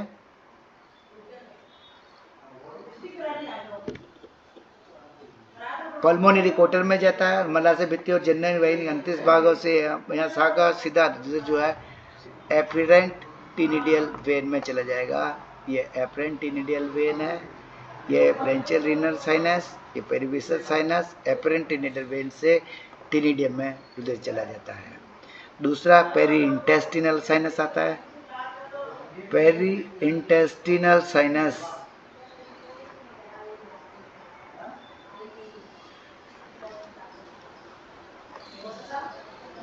ये आंतरिक कुंडलियों के साथ साथ स्थित पाया जाता है। पाचक ग्रंथि और जनन ग्रंथि के अधिकांश भाग में रुधिर इकट्ठा करता है। इसमें एक नली की भांति आगे और बढ़ जाती है और दूसरी शाखाओं में द्वारा वृक्क कक्षों को रुधिर पहुंच जाता है। इन शाखाओं से दाहिनी शाखा जो होती है अग्रवृक्क कोष्ठ के फर्श से एफरेंट रीनल साइनस में, और वहां से बाई शाखा जो होती है एफरेंट रीनल वेन का निर्माण करती है। अव्यय वृक्क आता है एफरेंट रीनल वेन द्वारा हृदय के आलिंद में चला जाता है। इसके अलावा रुधिर अग्रवृक्क कक्ष से पश्च कक्ष की ओर चला जाता है। यहाँ से ये बता रहा है कि पोस्टीरियर रीनल चैम्बर, यहाँ से ब्लड एंटीरियर रीनल चैम्बर में चला गया। पोस्टीरियर रीनल चैम्बर से यह रीनल वेन, ये रीनल वेन है, इससे रुधिर आलिंद में चला जाएगा। अब ब्रैंकियल रीनल साइनस, ये वाला साइनस ब्रैंकियल रीनल साइनस है और इसे एफरेंट टीनिडियल वेन पेटिनिडियम में जाएगा और वहां से आंत में चला जाएगा। ब्रैंकियल रीनल साइनस अग्रवृक्क कक्ष के दाहिनी ओर पाया जाता है। वृक्क की छतों से रुधिर को इकट्ठा करता है और एफरेंट टीनिडियल वेन रुधिर को शुद्ध करने के लिए पट्टिकाओं में भेज देता है। अव्यय कंकत क्लोम शिरा से मलाशय भित्ति से शाखा जननी वाहिका का अंतस्थ भाग होता है और परिकोटर साइनस में खुलती है। क्लोम पट्टिका से एफरेंट से रुधिर टीनिडियम में आता है, वहां से एफरेंट टीनिडियल वेन के द्वारा ये ऑरिकल में चला जाता है, आलिंद में चला जाता है साफ करने के लिए। अब यहाँ आता है पल्मोनरी साइनस। पल्मोनरी सेक की भित्ति में पाया जाता है। इसमें एफरेंट पल्मोनरी वेन आती है, रुधिर को इकट्ठा होता है और फिर पल्मोनरी वेन जो होती है एफरेंट पल्मोनरी पहुँचता है, आलिंद में पहुँच जाता है। तो ये हृदय का ऑरिकल, ऑरिकल में ये एफरेंट पल्मोनरी वेन जो रुधिर को पल्मोनरी सेक से लाकर के ऑरिकल में डाल देती है। यह है एफरेंट टीनिडियल वेन जो एफरेंट के माध्यम से, एफरेंट टीनिडियल वेन के माध्यम से पट्टिकाओं में शुद्ध होने के पश्चात ये एफरेंट टीनिडियल वेन है जो रुधिर को लाकर के ऑरिकल में डाल देती है। ये रीनल जो है वेन है जो ऑरिकल में डाल देती है और इस प्रकार रुधिर का परिसंचरण जो है इसका पूरा हो जाता है। ब्लड, ब्लड में अनेक प्रकार के पोषक पदार्थ पाए जाते हैं। ऑक्सीजन को शरीर के एक भाग से दूसरे भाग में वहन करने का कार्य ब्लड करता है। इसके रुधिर में स्टीलेट, ताराकार, अमीबॉइड कोशिकाएं पाई जाती है। इसके रुधिर में हीमोसाइनिन नामक वर्णक पाया जाता है जो प्लाज्मा में घुला रहता है। प्लाज्मा में घुले रहने के कारण ऑक्सीजनित रुधिर नीला रंग का होता है। यह वर्णक मानव रुधिर में हीमोग्लोबिन की भांति होता है, किंतु इस वर्णक में लोहे के स्थान पर तांबा पाया जाता है। हीमोग्लोबिन की अपेक्षा ऑक्सीजन को परिवहन करने की दृष्टि से यह कम दक्ष होता है। अमीबॉइड सेल्स जो होती है इसमें फैगोसाइटोसिस की प्रकृति की होती है, उत्सर्जित पदार्थों को बाहर निकालने और इंट्रासेल्युलर डाइजेशन में भी सहायक है। यदि हम इसके सर्कुलेशन को देखें तो ये हर तरह का ऑरिकल है और ये वेंट्रिकल है। ऑरिकल में रुधिर पल्मोनरी वेन, एफरेंट टीनिडियल वेन और एफरेंट रीनल वेन के द्वारा आता है। तीनों वेन्स हैं, पल्मोनरी वेन, एफरेंट टीनिडियल वेन और एफरेंट रीनल वेन रुधिर को लाकर ऑरिकल में डालती है। ऑरिकल से वेंट्रिकल में चला जाता है जहाँ से सिफेलिक अरोटा और विसरल अरोटा के माध्यम से शरीर के डिफरेंट ऑर्गन्स में बांटा जाता है। शरीर के डिफरेंट ऑर्गन्स ये रुधिर पेरी इंटेस्टिनल साइनस के द्वारा एफरेंट रीनल साइनस में और एफरेंट रीनल साइनस में लाया जाता है। एफरेंट रीनल वेन के द्वारा और एफरेंट रीनल साइनस से रुधिर जो है पोस्टीरियर रीनल चेंबर में आता है, जहाँ से एंटीरियर रीनल चेंबर में आता है, और एंटर से ब्रांक्योरीनल साइनस में आता है। ब्रांक्योरीनल साइनस से जो है एपरेंट टिनिडल वेन में आता है, जहाँ से टिनिडियम में जाता है, शुद्ध होकर इपरेंट टिनिडल वेन के द्वारा वापस ओरिकल में आ जाता है। शरीर के विभिन्न भागों से पेरीविसरल साइनस में जो ब्लड रहता है वो पल्मोनरी सेक में जाता है, पल्मोनरी वेन के द्वारा ओरिकल में आ जाता है। जो पोस्टीरियर रीनल चैनल से इपरेंट रीनल वेन के द्वारा डायरेक्ट ओरिकल में आ जाता है। तो ये ब्लड का सर्कुलेशन होता है। ओरिकल, वेंट्रिकल, सिफेलिक और विसरल होता है। Different organs of the body, perivisceral sinus, perintestinal sinus, afferent renal sinus, afferent renal vein, pulmonary renal chamber, anterior renal chamber, branchiorenal sinus, afferent ctenidial vein, ctenidium, efferent ctenidial vein, auricle, perivisceral sinus, pulmonary sac, pulmonary vein, auricle, और posterior renal chamber, efferent renal vein और auricle. यह blood का circulation है पहला में। Fluid प्रेसिंजन का मार्ग हमने पढ़ दिया। टिनिडियम अब आ जाता है इसका एक्सक्रीटरी सिस्टम। रीनल ऑर्गन, पहला ग्लोबुसा में एक बड़ा उत्सर्जी अंग किडनी पाया जाता है, जिसे रीनल ऑर्गन कहता है। इसे ऑर्गन ऑफ बूजीनेस भी कहा जाता है। गिल की भांति ये भी बाईं ओर का अंग है, लेकिन दाहिनी ओर दिखा देता है। दाहिनी ओर का वृक्कांग जो है विलुप्त हो गया है या गोनोडक्ट में रूपांतरित हो गया होता है। एक ओर तो ये बाहर की ओर खुलता है, दूसरी ओर देही गुहिका का निरूपण करने वाली जो पेरिकार्डियल कैविटी है उससे जुड़ा हुआ रहता है। इसलिए इसके जो रीनल ऑर्गन है उसकी प्रकृति सिलोमोडक्ट की भांति होती है। इसमें दो कक्ष होते हैं, एक एंटीरियर रीनल चेंबर होता है और एक पोस्टीरियर रीनल चेंबर होता है। एंटीरियर और पोस्टीरियर, एंटीरियर रीनल चेंबर और पोस्टीरियर रीनल चेंबर होता है। ये दो चेंबर से मिलकर के बना होता है। पहले एंटीरियर रीनल चेंबर की बात करें तो ये अंडे के आकार का होता है, लालाभ रंग का होता है, और ये एपिटीनिया के निकट इसमें एक दरार पाई जाती है एपरेंट रीनल साइनस में। कलोम कक्ष में खुलता है ये। दूसरी और आंतरिक छिद्र जरा पोस्टीरियर रीनल चेंबर में खुलेगा, ये पोस्टीरियर रीनल चेंबर में, और मेंटल कैविटी में खुलता है ये एंटीरियर रीनल चेंबर। पूरा एंटीरियर रीनल चेंबर में त्रिभुजाकार पत्ती के समान अनेक पट्टिका होती है। इसके कारण इसकी गुहिका अत्यधिक रिड्यूस हो जाती है। इसकी छत और फर्श एकांतरित क्रम में पट्टियां लगी होती है। ऊपरी कक्ष, ऊपरी सतह पर असंख्य अनुप्रस्थ खांच के अंदर की पट्टिकाओं के साथ साथ पाई जाती है।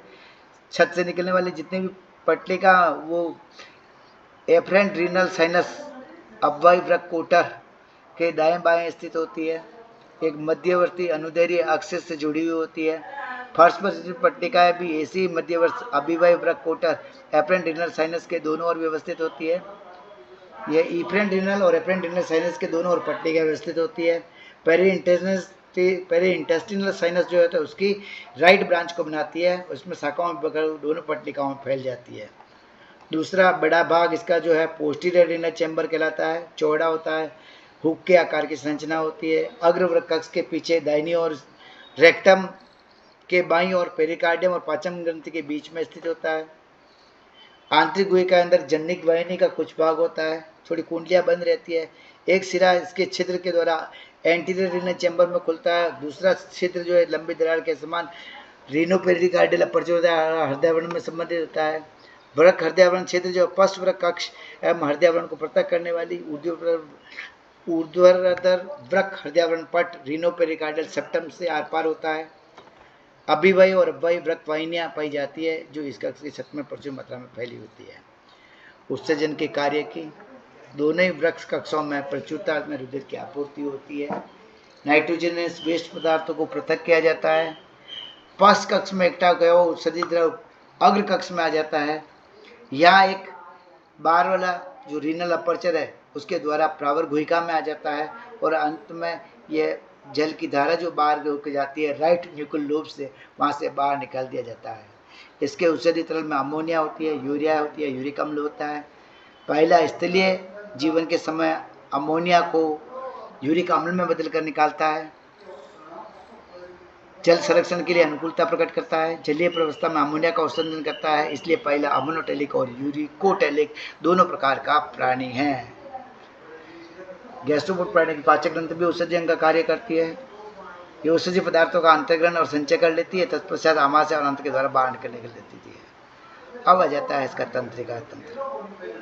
पहला के तंत्रिका तंत्र में जोड़ी में गैंग्लियन पाए जाते हैं, युग्मित गुच्छिकाएं, पेयर्ड गैंग्लियंस, कमिसर्स और कनेक्टिव्स, तीन चीजें पाई जाती है। पहले गैंग्लियंस की बात करें तो युग्मित गुच्छिकाएं इसमें पाई जाती है। सबसे पहला एक जोड़ी सेरिब्रल गैंग्लियन मुखपुंज के पृष्ठपार्श्व तलव पर स्थित होती है। फिर दूसरी एक जोड़ी बक्कल गैंग्लियन, बक्कल मांस पर त्रिभुजाकार गुच्छिकाएं होती है, कृषिका के जोड़ पर पृष्ठपार्श्व पर एक एक पाई जाती है। फिर प्लूरोपीडल गैंग्लियंस, ये भी एक एक जोड़ी होती है, एक एक जोड़ी प्लूरल गैंग्लियन, एक एक जोड़ी पीडल गैंग्लियन पाई जाती है। इसकी स्त्री प्रत्येक गुच्छिका निर्माण के पश्चात यह प्लूरल और पीडल गैंग्लियन से संलग्न होती है। इन दोनों के बीच में हल्की खांच पाई जाती है। और दाहिनी ओर का जो प्लूरोपीडल गैंग्लियन मास है उसके साथ एक गैंग्लियन और जुड़ जाता है जो सिंगल होता है, उसका नाम है इंफ्रा इंटेस्टिनल गैंग्लियन। तो प्लूरोपीडल और राइट में इंफ्रा इंटेस्टिनल गैंग्लियन तीनों जुड़ के होते हैं। और सुप्रा इंटेस्टिनल गैंग्लियन जो होता है प्लूरल और पीडल गैंग्लियन के बीच में आकर के जुड़ता है, सुप्रा इंटेस्टिनल गैंग्लियन पाया जाता है। और लास्ट में एक जोड़ी इसमें बेसल गैंग्लियन। तो इसमें पाए जाने वाले सेरिब्रल गैंग्लियन एक जोड़ी, बक्कल गैंग्लियन एक जोड़ी, प्लूरल और पीडल दोनों एक एक जोड़ी, प्लूरोपीडल मिश्रित मास के रूप में, इंफ्रा इंटेस्टिनल सिंगल गैंग्लियन, सुप्रा इंटेस्टिनल सिंगल गैंग्लियन और विसल गैंग्लियन की एक जोड़ी टोटल गैंग्लियन पाए जाते हैं।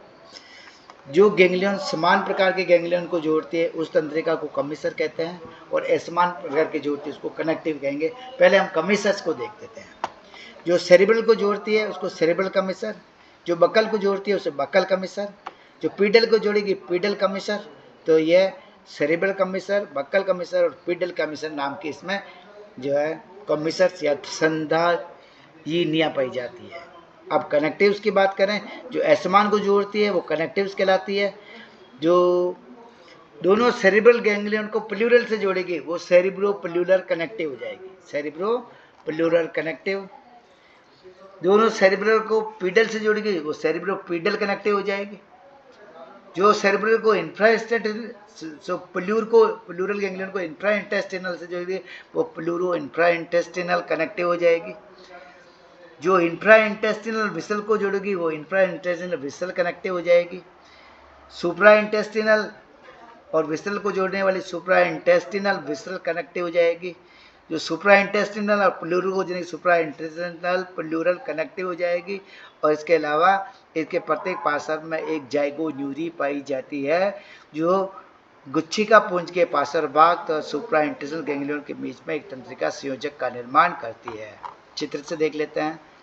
यह एक जोड़ी सेरिब्रल गैंग्लियन, लेफ्ट और राइट सेरिब्रल गैंग्लियन, दोनों सेरिब्रल कमिसर के माध्यम से जुड़े हुए। ये एक जोड़ी बक्कल गैंग्लियन जो बक्कल मांस पे स्थित होते हैं, दोनों बक्कल कमिसर के द्वारा जुड़े होते हैं। सेरिब्रल और बक्कल कनेक्टिव के द्वारा ये आपस में सेरिब्रो बक्कल कनेक्टिव से जुड़े होते हैं। दोनों सेरिब्रल गैंग्लियन के पीछे की ओर प्लूरोपीडल गैंग्लियोनिक मास होता है। ये लेफ्ट प्लूरोपीडल गैंग्लियोनिक मास, ये राइट प्लूरोपीडल गैंग्लियोनिक मास है। लेकिन राइट प्लूरोपीडल गैंग्लियोनिक मास के साथ में इसमें इंफ्रा इंटेस्टिनल गैंग्लियन और आकर के जुड़ जाता है और इसमें पेलियल नर्व भी निकलती है। तो ये सब प्लूरोपीडल इंफ्रा इंटेस्टिनल गैंग्लियोनिक मास है। इसके ऊपर की ओर ये स्टेटोसिस्ट लगी हुई है। तो इधर भी जोड़ेगी जो सेरिब्रल प्लूरोपीडल कनेक्टिव कहलाएगी। सेरिब्रोपीडल कनेक्टिव जो पीडल को जोड़ती है, जो प्लूरल को जोड़ती है सेरिब्रोपीडल कनेक्टिव। दोनों प्लूरोपीडल को जोड़ने वाली प्लूरोपीडल कमिसर, जो पीडल है वो पीडल कमिसर और प्लूरल कमिसर। अब यहाँ पर एक इंफ्रा इंटेस्टिनल गैंग्लियन है और इधर प्लूरोपीडल है। प्लूरोपीडल इंफ्रा इंटेस्टिनल कनेक्टिव होगी, इंफ्रा इंटेस्टिनल नर्व जो होगी। अब प्लूरोपीडल गैंग्लियोनिक मास के पीछे की ओर इधर एक सुप्रा इंटेस्टिनल गैंग्लियन है। सुप्रा इंटेस्टिनल गैंग्लियन और इधर किससे जुड़ेगी, इंटेस्टिनल से, तो सुप्रा इंटेस्टिनल नर्व के माध्यम से ये जुड़ी होती है। अब पीछे की ओर इसमें एक जोड़ी विसल गैंग्लियन है। इधर से जो जुड़ेगी वो क्या हो जाएगी, infra intestinal visceral connective. Infra intestinal ganglion को विसरल के साथ जोड़ेगी तो इंफ्रा इंटेस्टिनल विसरल कनेक्टिव हो गई। इधर सुप्रा इंटेस्टिनल नर्व है, विसरल के साथ जुड़ेगी, सुप्रा इंटेस्टिनल विसरल कनेक्टिव हो जाएगी।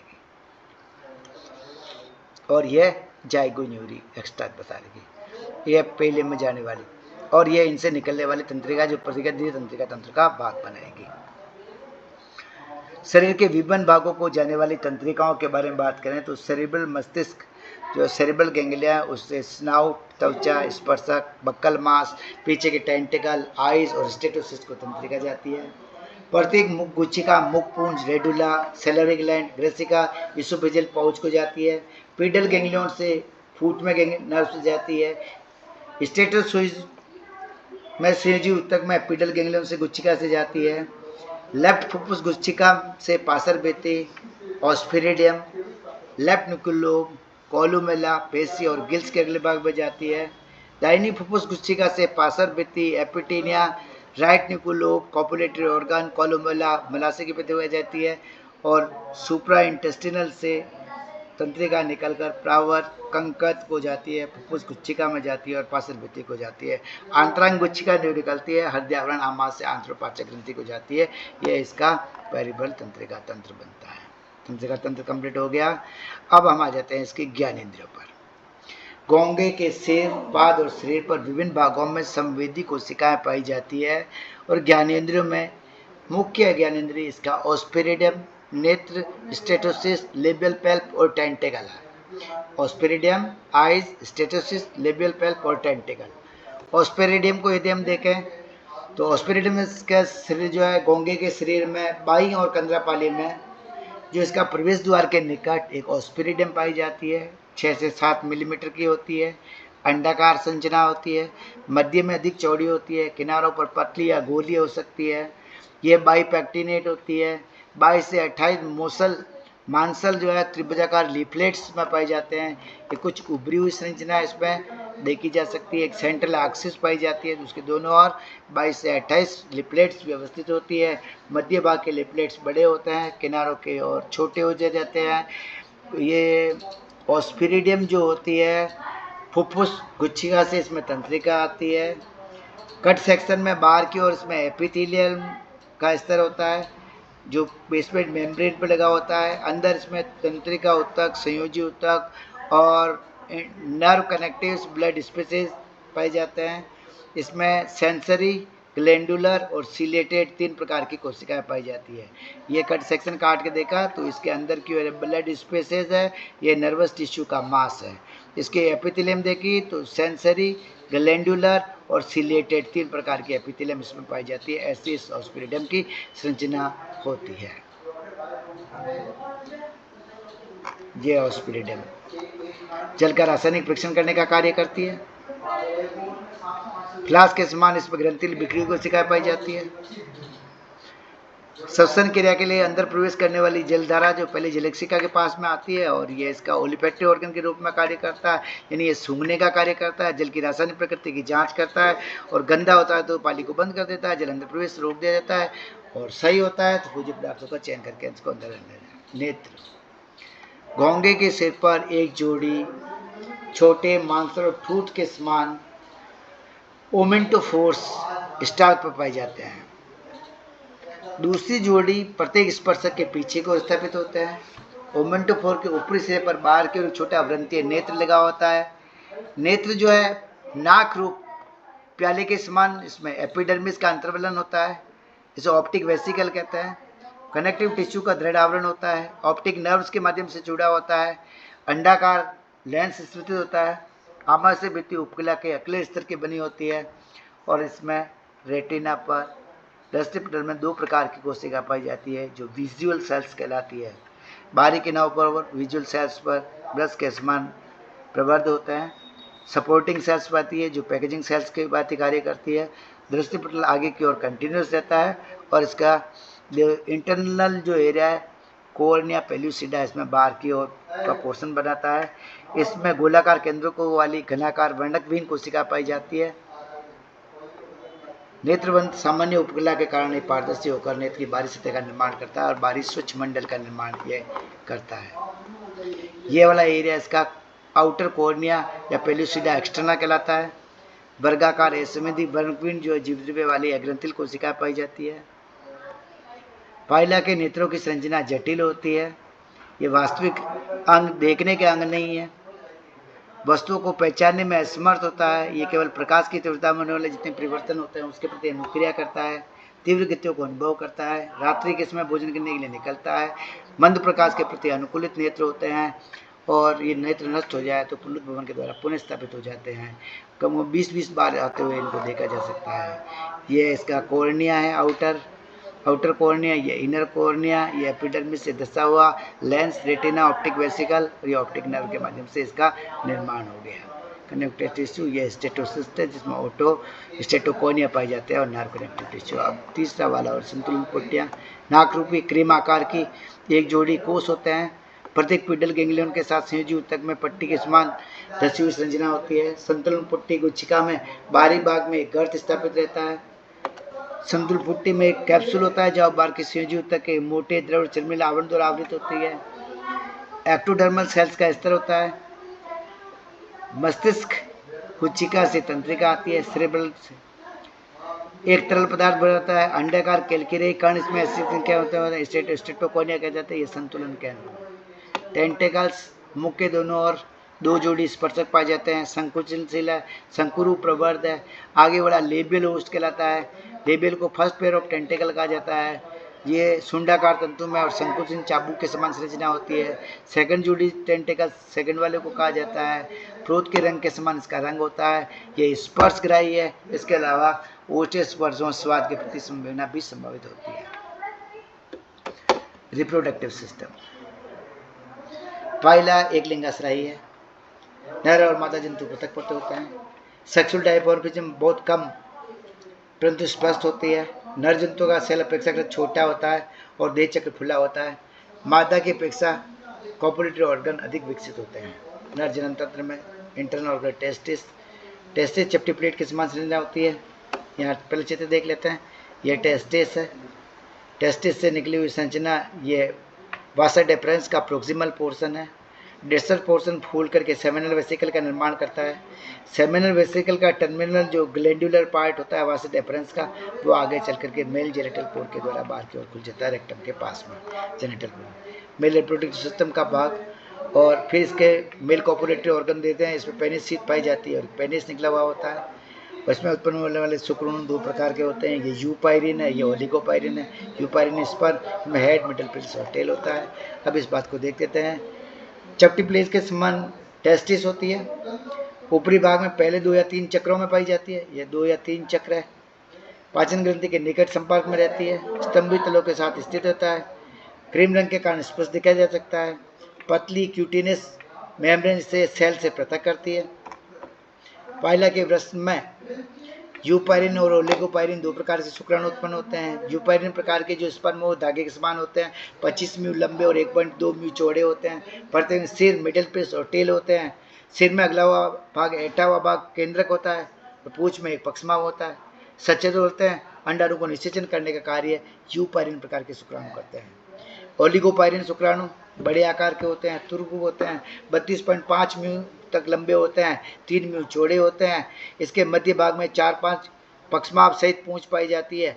सिर, मिडिल पेज और टेल होता है। सिर चौड़ा और वक्रित केंद्रक पाया जाता है। ये अचल होते हैं। ये अंडाणु को निषेचन नहीं करते हैं, निषेचन के अयोग्य होते हैं। इसका कुछ और कार्य होता होगा लेकिन ज्ञात नहीं है। फिर टेस्टिस से निकली वासा एपरेंसिया, वासा एपरेंसिया से बनी हुई वासा डेफरेंस, और वासा डेफरेंस के जो है 3 भाग हो गए। नली के समान प्रारंभिक भाग, उसके बाद वेसिकुलर सेमिनलिस और लास्ट का glandular portion. Proximal part Sakra और प्रत्यार नली के समान होता है। ये पाचक ग्रंथि के आंतरिक तट पर होता है। स्तंभ के किनारे के साथ होकर पश्च कक्ष तक आगे की ओर जाता है, फिर बाईं ओर मुड़ जाता है। हृदयावरण में पहुंचने के बाद ऊपर उड़ता है। दाहिनी ओर मुड़ करके वेसिकुलर सेमिनलिस के अधोतल पर खुल जाता है। शुक्राशय दोनों वृक्ष को जोड़ के नीचे हृदयावरण दाहिनी ओर स्थित रहता है। शुक्राशय वक्रित फूली हुई फ्लास्क के समान संरचना होती है। पीछे का और भाग गोलीय अभिवृद्धि पाई जाती है। शुक्राणु को संग्रह करने का कार्य करता होता है। बाईं ओर सकरा शुक्र भाग के अंतेनस और मोटी वृद्धि वाले ग्लैंडुलर भाग का निर्माण करता है। मलाशय के बाईं ओर आगे बढ़ जाता है और अंत में मेल जेनिटल अपर्चर के द्वारा एक क्लॉज शेप्ड जेनिटल पेपिला के ऊपरी सिरे पर खुल जाता है। वेल के अनुसार ये लघु रूप जो है सेकेंडरी सेशन का कार्य करता है। कॉपुलेटरी ऑर्गन के रूप में इसमें पेनिस पाया जाता है जो गुदा के सामने पृथक रूप से निकलता है। लंबी वक्रित और कसाभी की संरचना होती है। इसका आधार फूला हुआ होता है, स्वतंत्र शिला सुंडाकार होता है। इसके अंदर के तल की संपूर्ण लंबाई में गहरी खांच पाई जाती है, एक्सटेंसाइल। सामान्य ये 1.5 सेंटीमीटर जो है लंबा होता है। कॉपुलेशन के लंबे 4 सेंटीमीटर तक लंबा हो जाता है। मोटा पीले रंग का इसके ऊपर सीट पाई जाती है, जिसे पेनिस सीट कहा जाता है।